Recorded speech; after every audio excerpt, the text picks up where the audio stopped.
Last week, Dodge Greenley dropped an absolute bombshell on his Instagram, announcing that his viral sensation known as Pibby wouldn't be moving forward at Adult Swim, despite a short with 33 million views, an April Fool's stunt that was backed up with billboards in big cities, and amassing a devoted audience who didn't need to see a single episode. Pibby will remain as just an idea.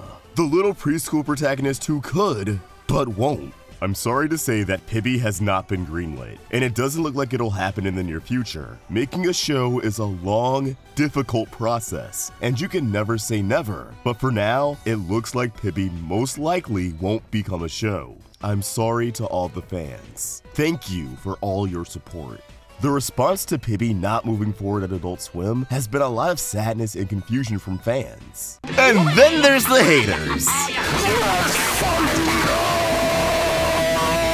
People want to know how something that seemed like a guaranteed hit could get shut down after everything Adult Swim has done for it. And I have my theories. While you shouldn't take any of this as gospel, I do think there's two big reasons why Pibby won't be getting a full series anytime soon, and they're hiding in plain sight, and it has nothing to do with Friday Night Funkin' or Pibby Glitch Cringe. Starting with the obvious, Pibby would be a legal nightmare to produce. The main appeal of Pibby is the novelty of seeing corrupted versions of beloved cartoon characters. Not just Cartoon Network, but also Warner Brothers, with hints of Viacom properties like SpongeBob. To be real, shows like SpongeBob or Rocco would have likely been parodied rather than going for the real deal, as there's no chance in hell Viacom would approve of those characters or settings being used. The real issue comes with the characters that Warner Discovery actually owns. I'm not gonna act like I know all the ins and outs of animation production, but one thing I do know is that crossovers and cameos aren't something you can do without approval.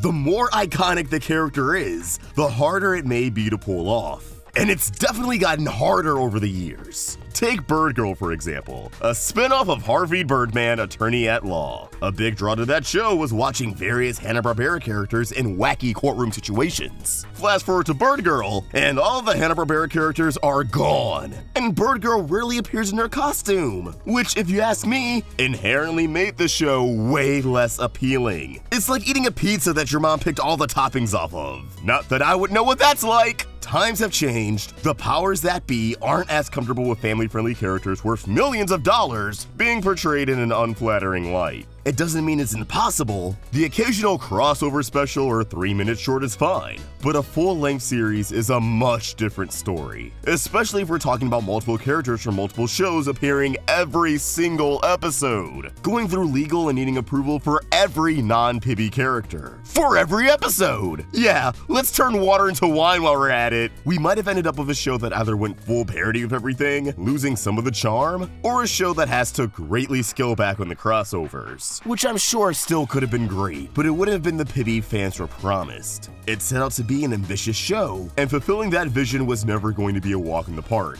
Especially on a channel that has $2 and a stick of gum to their name. If there's one thing that's pretty obvious about Adult Swim nowadays, it's that money has gotten real funny for them. Not to pocket watch. I'm sure you can chalk it up to the state of Warner Discovery and Zaslav, but as someone who likes to keep tabs on Adult Swim, I've noticed they definitely had to dial things back a bit. Seasons are literally half as long as they used to be.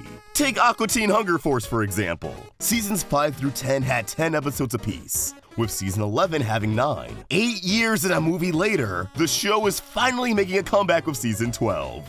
It's only 5 episodes. What the hell? That's not a season, that's barely a spice. Fully Coolie, the beloved anime that wouldn't die no matter how many times you shot at it. Adult Swim produced 2 new seasons that premiered on Toonami in 2018. Fully Coolie Progressive and Fully Coolie Alternative. Both 6 episodes apiece to complement the length of the original run. A total of 12 brand new episodes. That's 12 too many. Yeah, despite most fans of the original not vibing with the sequels at all, Adult Swim doubled down and ordered 2 more seasons. Fully Coolie Grunge and Fully Coolie Shoegaze. One more and I get a free therapy session. However, instead of being 6 episodes for each season, it was just 6. 3 for grunge, and 3 for shoegaze. Again, those aren't seasons.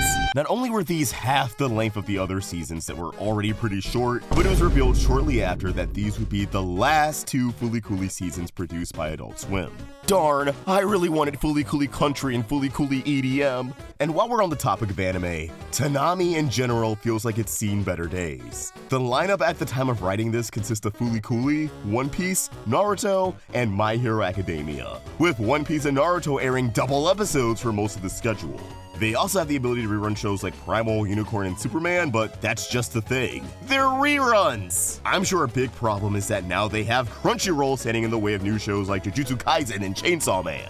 I suspect it isn't even a matter of exclusivity, and more so that Crunchy has jacked up the prices to be purposely outside of Adult Swim's budget. They're lucky enough to still have new seasons of the anime that they landed before Funimation got absorbed into Crunchyroll. But it still sucks that a lot of the big anime airing right now don't have a shot of airing on the block that they feel most at home at. But of course, I'm biased. I grew up with Toonami. Even Checkered Past, Adult Swim's new nostalgia block, had to get creative with its limited resources. Featuring 4 shows from Cartoon Network's golden age, a part of the Checkered Past aesthetic is recreating the vibe of CN City with bumpers of these characters in real-life settings. It's pretty neat, but once you watch all the bumpers, you quickly realize that they only had time and money for a handful of animations that they use over and over and over again. Beatboxing Double D has been in my nightmares for 2 weeks! Make it stop, please! Now, what does all of this have to do with Pibby? I mean, look at it! This would have cost a pretty penny to produce, at least for Adult Swim standards. At its core, Pibby is an idea that embraces the medium of animation. It's honestly not too far off from Smiling Friends, how both feature characters in different art styles, incorporating mixed media with a blend of simple and complex designs. But it seems like Pibby would have tried to crank this up to 11, and I think that scared someone in charge. Dodge Greenley has been sharing some really interesting concepts on his Instagram. Pibby's arm getting corrupted, causing her to break the 4th wall and affect things like the video player. Pibby taking out a corrupted Huckleberry Hound with paint thinner. And a Chainsaw Man-inspired corrupted Yosemite Sam. True like a dark, f***ed-up version of Yosemite Sam. Just a glimpse into my dark reality. A full stare into my twisted perspective that would make most simply go insane. All of this would have been cool to see, but compared to everything else on Adult Swim, there's no denying it would be expensive. And right now, I think they're only gonna break the bank if your name is Rick and Morty. I mean, the Smiling Friends pilot was a hit, and that only got 8 episodes in an airport special for its first season. And it's still gonna take 2 years to get another season. We're living in a time where an established Adult Swim series that's on the cheaper side of things can't even get a full season order. When you look at it like that, you kinda get why Pibby was put on the back burner. Warner Discovery is still in debt, Adult Swim's money is shrinking, and the show already would have been a massive undertaking either way. Now, I'd argue it would have been a worthy endeavor. Last time Adult Swim had a viral hit that they followed through on, it became their biggest show since Rick and Morty. Now, if I'm being completely honest, there might be a chance that Pibby just isn't something Adult Swim is looking for right now. Despite its success, the biggest Adult Swim shows tend to be absurd episodic comedies that have gone on for years and years. Even the ones with continuity like Rick and Morty and Venture Bros. Pibby very clearly wants to take itself a bit more seriously and be a bit more serialized than other Adult Swim shows, and that, unfortunately, might make it harder to sell. A serialized story means there's an end in mind, which is antithetical to Adult Swim's whole MO. Personally, I kinda think Pibby would work better as a movie or limited series than a full-blown show. Something special you throw on every fall as both a spooky treat and a stroll down memory lane. Adult Swim released 3 big movies this year too, between Aqua Teen, Metalocalypse, and Venture Bros, so there could still be a case made for Pibby.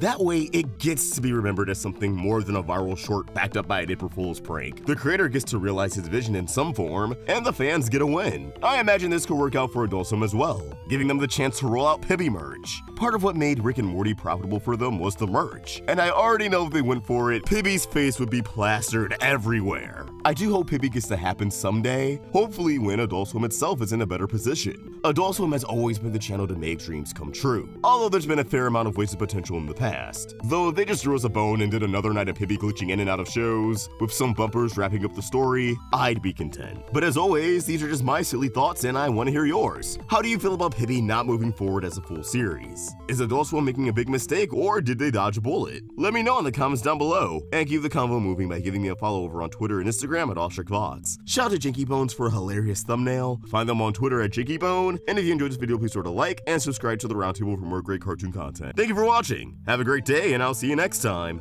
Peace!